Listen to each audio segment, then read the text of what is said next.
Praise the lord. ప్రభునందు ప్రియమైన సహోదరులందరికీ మా యొక్క వందనాలు తెలియజేస్తున్నాను.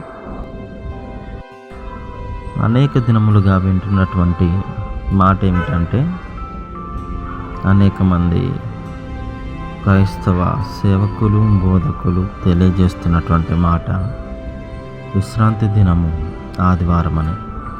అయితే నిజముగా విశ్రాంతి దినం అనేది ఆదివారమేనా? ఒకసారి పరిశుద్ధ గ్రంథాన్ని తెరిచి చూద్దాం.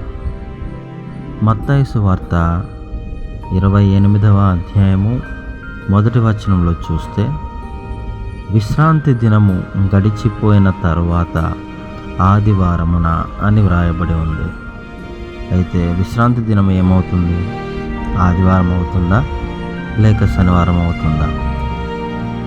అలాగే యోహాను సువార్త 20వ అధ్యాయము 1వ వచనం, ఇది ఇంగ్లీష్ బైబిల్ చూసుకున్నట్లయితే, ఆదివారాన్ని the first day of the week అని చెప్పడం జరిగింది. అంటే వారమునకు మొదటి రోజు ఆదివారము అని తెలియచేయడం జరిగింది.